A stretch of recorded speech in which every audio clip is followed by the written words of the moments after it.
नमस्कार, मी वीनास kitchen cooking with लव मध्ये आपलं सर्वांचं स्वागत आहे। तर आज मी बनवणार आहे भेंडी फ्राय। आपल्याला भेंडी तर माहीतच आहे की भेंडी ही शरीरासाठी अत्यंत उपयुक्त व गुणकारी आहे, परंतु बऱ्याच लोकांना त्याची भाजी आवडत नाही। तर आजची आपली रेसिपी न खाणारेही खातील।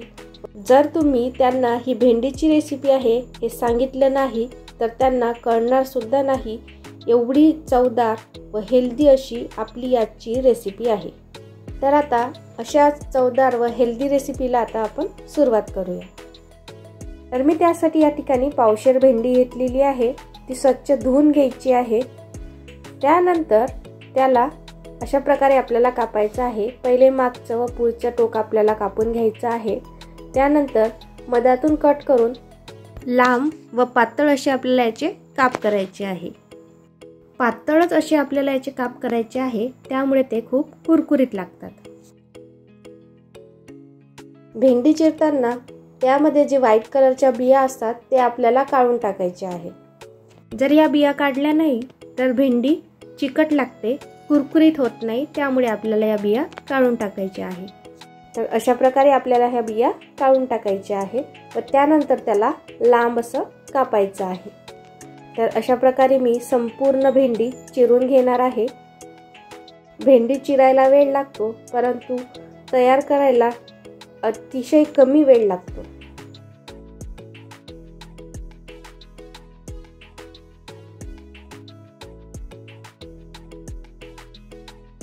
आता ही संपूर्ण भेंडी चिरून झालेली आहे। तर अशा प्रकारे मी संपूर्ण भेंडी ही चिरून घेतलेली आहे, परंतु आपल्याला चिरल्यानंतर भेंडी धुवायची नाही, चिरायच्या आधीच आपल्याला भेंडी धुवायची आहे। आता या भेंडीला एका कटोरीमध्ये काढायचं आहे। यामध्ये 1 चमचा तिखट घालायचा आहे, अर्धा चमचा हळद घालायची आहे व चिमूटभर हिंग घालायचा आहे व चवीनुसार मीठ व 1 चमचा निंबूचा रस घालायचा आहे। आता यावर आपल्याला 2 चमचे कॉर्नफ्लॉवर घालायचा आहे। कॉर्नफ्लॉवर नसेल तर तांदळाचं पीठ घातलं तरीही चालेल। आता यावर 1 चमचा बेसन पीठ घालायचं आहे। आता हे सर्व साहित्य आपल्याला छान असं मिक्स करून घ्यायचं आहे। मिक्स केल्यानंतर भेंडी थोडी कोरडी होते, यावर आपल्याला थोडं पाणी घालायचं आहे, त्यामुळे हे सर्व पीठ त्या भेंडीला छान असे चिटकतात। आता भेंडी थोडी ओलसर झालेली आहे। आता यावर आणखी 1 चमचा आपल्याला बेसन पीठ घालायचं आहे व याला आणखी थोडं मिक्स करायचं आहे। भेंडी थोडी कोरडी झाली की यावर आणखी थोडं आपल्याला पाणी घालायचं आहे। 1 चमचाच आपल्याला पाणी घालायचं आहे, जास्त घालायचं नाही। आता हे आणखी थोडी भेंडी ओली झालेली आहे। आता यावर आणखी आपल्याला 1 चमचा बेसन पीठ घालायचं आहे किंवा कॉर्नफ्लॉवर घालू शकता। तर मी या ठिकाणी 1 चमचा कॉर्नफ्लॉवर घातलेला आहे। आता याला छान असं मिक्स करायचं आहे। आता ही भेंडी थोडी कोरडी वाटत आहे, तर यामध्ये थोडंसं 1 चमचा एवढं पाणी घालायचं आहे। ही स्टेप आपल्याला 3 वेळा करायची आहे, त्यामुळे ते जे पीठ आहे ते आपल्या भेंडीला छान असं चिटकतं व भेंडी कुरकुरीत होते। त्यामुळे आपल्याला पीठ घातल्यानंतर थोडंसं पाणी घालायचंच आहे। तर आता भेंडीला पीठ लावून झालेलं आहे। आता एका कढईमध्ये मी तेल गरम करायला ठेवलेलं आहे। तेल छान तापलं की त्यामध्ये आपल्याला भेंडी फ्राय करायची आहे। तर तेल छान तापलेलं आहे। आता यामध्ये आपण एक करून भेंडी घालूया। तर आपल्याला एक करून यामध्ये भेंडी घालायची आहे। एका वेळेस संपूर्ण घातली तर ते एकमेकांना चिटकतील व कुरकुरीत होणार नाही, त्यामुळे एक करून आपल्याला यामध्ये भेंडी घालायची आहे व अगदी लो टू मीडियम फ्लेमवर हे भेंडी आपल्याला छान अशी कुरकुरीत तळून घ्यायची आहे।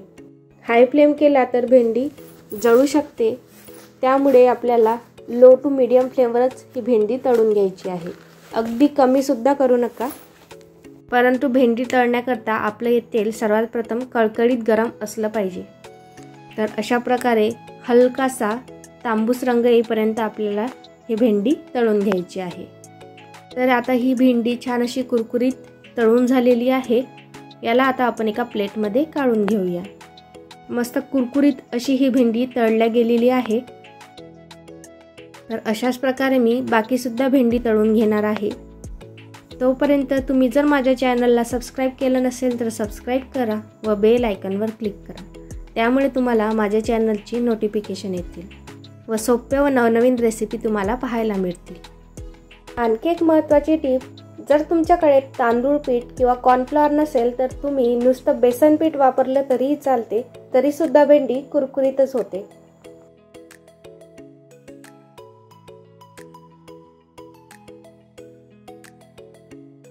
आता अशा प्रकारे संपूर्ण भेंडी फ्राय तळून झालेले आहे.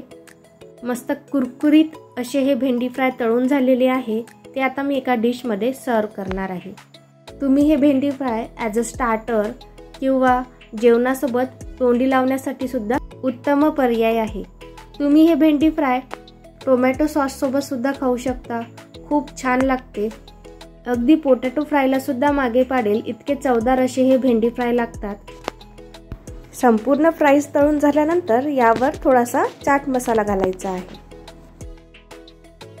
तर तुम्ही ही रेसिपी नक्की ट्राय करून बघा व कशी वाटली मला कमेंटमध्ये नक्की कळवा. तुम्हाला माझा हा व्हिडिओ आवडल्यास माझ्या व्हिडिओला लाईक करा व मित्रमैत्रिणी नातेवाईकांसोबत तुम्ही व्हिडिओला शेअर करा व चॅनलवर नवीन असाल तर सबस्क्राईब करा व बेल आयकॉनवर क्लिक करा. धन्यवाद.